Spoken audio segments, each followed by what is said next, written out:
ஓம் நம சிவாய சிவாய நம ஓம். ஓம் நமோ பகவதே ஸ்ரீரமணாய. அன்பும் அறமும் பண்பும் ஆன்மீக நெறிகளும் கொண்ட உங்கள் அனைவருக்கும் எல்லாம் வல்ல இறைவன் எல்லா ஆசீர்வாதங்களையும் கொடுப்பாராக. எல்லா குருமார்களுடைய ஆசீர்வாதமும் உங்களுக்கு கிடைப்பதாக.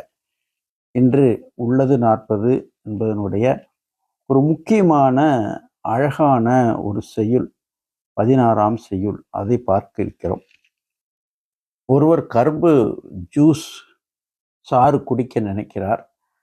அப்ப கேட்கிறார், கரும்பு சாறு வேண்டும் என்று. ஒரு கரும்பு சாறு மட்டும் கொடுக்காமல் அதற்குள்ளே சிறிது இஞ்சி, சிறிது எலுமிச்சை ஆகியவற்றை பிழிந்து உள்ளே விட்டு ஐஸ் போட்டு கொடுக்கிறார். அதே போல ஒரு பலாப்பழம் சாப்பிடும்போது அதில் தேன் கலந்து சாப்பிட்றார். இப்போ அதனுடைய சுவை மிக மிக அற்புதமாக இருக்கிறது. இப்போ குழந்தைகளுக்கு கூட சாப்பிட மாட்டேன் என்று சொல்வதற்கு சுவை ஏற்றி மெருகேற்றி அன்னைமார்கள் கொடுப்பதை நம்ம பார்க்கிறோம். அதுபோல இப்போ இந்த செய்யுள்ள தமிழில் இருக்கிறது, இந்த தமிழின் சுவையை அவ்வளோ அற்புதமாக இந்த செய்யுள்ள பகவான் ஏற்றியுள்ளார். ரொம்ப அற்புதமாக இருக்கு. நாங்கள் கால தேசம் என்பது ஒரு ஒரு முக்கியமான 2 வார்த்தைகள் உபயோகப்படுத்துவது ஆன்மீக விசாரத்தில் அதிகமாக உபயோகப்படுத்துவது. அதை தமிழில் இவ்வளோ அழகாக, இவ்வளவு சிம்பிளாக, ரொம்ப அற்புதமாக கொடுத்துருக்கிறார். தமிழின் அழகை நாம் இதில் ரொம்ப ரொம்ப ரசிக்கலாம்.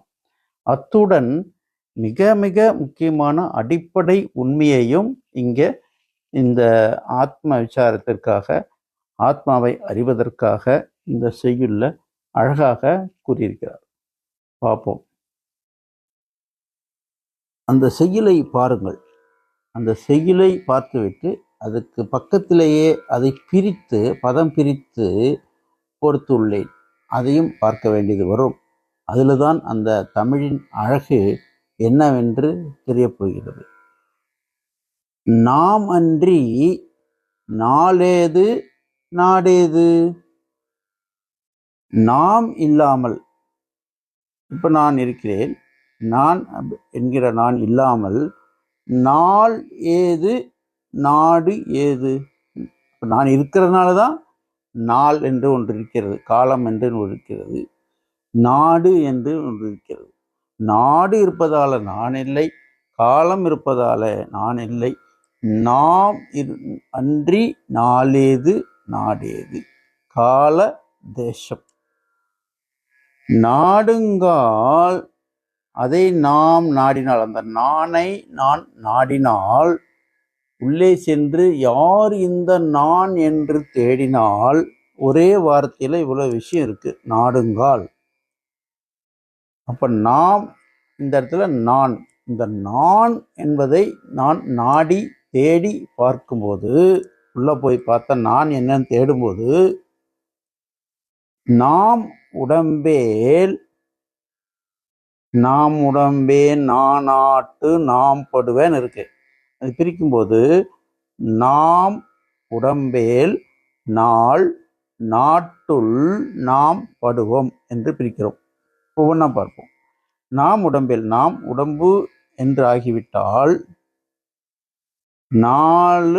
நாட்டுள் நாம் படுவோம். நாள் நாட்டுள், உள் நாட்டுக்குள்ளே, நாள் நாடு ஆகிய 2க்குள்ளேயும் நாம் படுவோம், சிக்கிவிடுவோம், கட்டுப்படுவோம். புரிகிறதா? நாம் நாட்டுள், நாம்குள்ளேயும் நாட்டுக்கு உள்ளேயும் நாம் படுவோம், பட்டு விடுவோம், கட்டுப்படுவோம். அப்போ நாம் உடம்பாகிவிட்டால் என்ன ஆகிறது? நாம் இந்த காலத்துக்குள்ளேயும் தேசத்துக்குள்ளேயும் அடங்கி விடுகிறோம். அப்போ நான் என்பது இந்த கால தேசம் நிர்ணயிக்கிறது. கால தேசம் அவங்களுக்கு தான் இருக்கு. யாருக்கு? கால தேசம் யாருக்கு இருக்கிறதோ அவர்களுக்கு இந்த நான் என்ற அகங்காரம் இருக்கிறது, அல்லது நான் என்ற அகங்காரமே காலத்தாலும் தேசத்தாலும் இருந்து கொண்டிருக்கக்கூடிய ஒரு தத்துவம், ஒரு நிகழ்ச்சி, ஒரு சம்பவம். அப்படிதான் பார்க்கணும் இது. அப்போ நாட்டுள் நாம் படுவோம், நாளுக்குள்ளேயும் இந்த நாட்டுக்குள்ளேயும் நாம் கட்டுப்பட்டு விடுவோம். நாம் உடம்பு என்று இருந்து விட்டால், நான் உடம்பு என்று என்னை எடுத்துக்கொண்ட உடனேயே இந்த மாதிரி ஆகிவிடுகிறது. நாம் உடம்போ, இந்த கடைசி வார்த்தை நாம் உடம்போ, நாம் என்ன உடம்பா? அடுத்த வருஷம் ரொம்ப அழகா இருக்கு. நாம் இன்று அன்று என்றும் ஒன்று. நாம் இன்று அன்று என்றும் எப்பொழுதும், அப்ப இன்னைக்கு நேற்று என்றும் எப்பொழுதும் ஒன்று, ஒன்னே ஒண்ணுதான். நாடு இங்கு அங்கு எங்கும் ஒன்றால் நாம் உண்டு. தேசத்துல இங்க இருந்தாலும் சரி, அங்க இருந்தாலும் சரி, எங்க இருந்தாலும் சரி, ஒன்றால் நாம் உண்டு.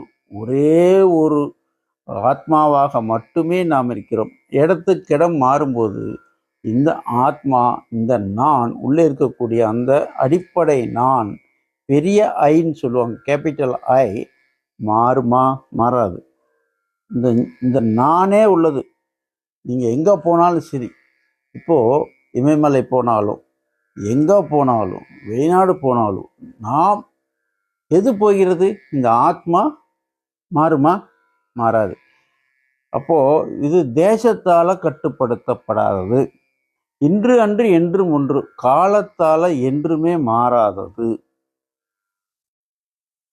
அப்படின்னு சொல்லிட்டு கடைசியா ரொம்ப சிம்பிளான ஒரு வார்த்தை நானாடில் அப்படின்னு வருது. நானாடில் அப்படின்னா பிரிக்கிறதே ரொம்ப கஷ்டம்.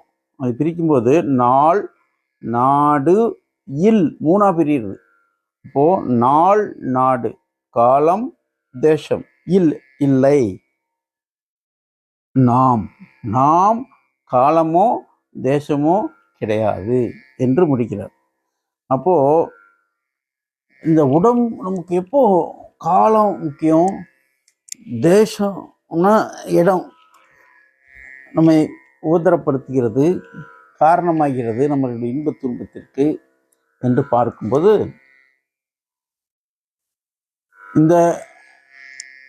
இது இயற்கையில் நிகழ்வது. இதுல தவறோ குற்றமோ எதுவும் ஃபீல் பண்ண வேண்டியதில்லை. ஏன்னா தத்துவத்தை பார்க்கும்போது மிகப்பெரிய தத்துவமானது சிறிய தத்துவங்களை டிராப் பண்ண வைக்கும், அது தவிர்க்க முடியாது. ஆனா இயற்கை அந்த சிறிய தத்துவங்கள் எல்லாம், ஞானங்கள் எல்லாம், அறிவுகள் எல்லாம் உண்மையே. அந்த கட்டத்துல அது உண்மை. எப்படி ஒருவன் ஒரு கயிற்றை பாம்பாக நினைத்தானோ அந்த சமயத்துல அது மிக மிக உண்மை. அதனால அவனுக்கு வேர்த்து கொட்டுகிறது, நெஞ்சு படபடபடபட என்று எங்கேயோ போய்விட்டது, மயக்கம் வருகிறது. இதெல்லாம் உண்மைதானே? அதுபோல இந்த ஜகமும் ஆத்ம அறிவும் நம்மளுடைய அறிவும் எல்லாம் உண்மையே, எப்பொழுதும் அப்போது அந்த சமயத்துல உண்மை. அல்டிமேட் ட்ரூத் எல்லாம் உணர்ந்த ஞானிகளுடைய பார்வையிலிருந்து என்ன என்பதை நாம் பார்க்கிறோம். அந்த பார்வையை நாம் பெற வேண்டும் என்று நாம் என்ன பண்ணணும்? பிரார்த்தனை செய்ய வேண்டும். அதுவாக வரும். அதுவாக வரும்போது எந்த துன்பமும் இல்லாமல் அது நமக்குள்ளே புகுந்துவிடும். அதுக்கு பேர் தான் சத் சங் என்று சொல்லுது. சத்துன்னு என்னென்றால் சத்தியம் என்றும் மாறாதது. சங் என்றால் அத்துடன் இணைந்து இருப்பது, சத் சங். அதுக்கு தான் அந்த சத் சங் என்பது தேவை. உண்மையோடு சத்தியத்தோடு ஒன்றாக இருத்தல் சத் சங். அப்போ அது எடுத்து கூறக்கூடிய வார்த்தைகள் அந்த சத் சங்கத்தை உருவாக்குகின்றன. ஆகவே இந்த நமது ஆத்மாவானது ஆத்மா, இது உடம்பு கிடையாது. உடம்பும் ஆத்மாவும் வேறு வேறு. நான் உடம்பு என்று எடுத்துவிட்டால், என்னை நானே நினைத்து கொண்டால், இந்த உடம்பு தான் நான் என்று நினைத்து கொண்டிருந்தால், உடனே எனக்கு எதெல்லாம் முக்கியம் என்றால், காலம் தேசம் முக்கியம். அந்த கால தேசம் எங்கே வருகிறது? மனதிற்குள்ளே வருகிறது. அதான் முதல்ல லைனில் சொல்கிறாரு. அப்போ மனம் இல்லாத நிலை தான் முக்தி நிலை என்று கூறப்பட்டு விட்டது, யோக நிலை. அங்கே எப்படி நாள் நாம் இருக்க முடியும்? இப்போ நாள் நாடு எப்படி இருக்க முடியும்? இப்போ நாள் நாடு இல் நாம் நாம் இந்த இரண்டும் கிடையாது என்று பகவான் அற்புதமாக விளக்குகிறார். இது தமிழினுடைய மிக சாரத்தை எடுத்து இந்த உள்ளது 40 பகவான் மெதுவாக செய்திருக்கிறார். பல ஆண்டுகள் எழுதியதை 20 நாட்கள் உட்கார்ந்து திரும்ப எழுதி எல்லாருக்கும் கொடுத்தார். ஆகவே இந்த ஆழமான, அப்போ நீங்கள் யோசிக்கணும், ஒரு சமாதியிலேயே 2 வருஷம் 3 வருஷம் உடம்பு பிரஜையற்று இருந்தவர் ஆப்ரேஷன் செய்யும்போது தனக்கு அந்த மயக்க மருந்து வேண்டாம் என்று கூறிவிட்டு ஆப்ரேஷனை வேடிக்கை பார்த்தவர். பெரிய கேன்சர் கட்டியை அறுத்து எடுக்கிறாங்க. அப்படிப்பட்ட ஞானி ரொம்ப ஆழமாக சென்று கொடுத்த செய்யுள் தான் இந்த உள்ளது 40 செய்யுள்கள். இது ஆத்ம விசாரத்திற்கு ரொம்ப இனிமையாக அழகாக எடுத்து செல்லக்கூடியது. எப்படி ஒரு தாய் குழந்தை உணவை நன்றாக உண்ண வேண்டும் என்பதற்காக பலவற்றை கலந்து பல சுவைகளை ஏற்றி உருண்டை பிடித்து அன்போடு தடவி கொடுத்து அதிலே வாயிலே எடுத்து கொடுக்கிறாரோ, அது அந்த குழந்தைக்கு மிக புஷ்டியாக மாறி இன்பத்தையும் உடல் ஆரோக்கியத்தையும் கொடுப்பது போல குருமார்கள் அதே போல செய்கிறார்கள். அதுதான் இந்த உள்ளது 40. எல்லோரும் நன்றாக இன்புற்று இருக்க வேண்டும் என்று பிரார்த்தனை செய்வதே அல்லாமல் வேறொன்றும் அறியேன் பராபரமே. ஓம் நமோ பகவதே ஸ்ரீரமணாய. ஓம் நம சிவாய.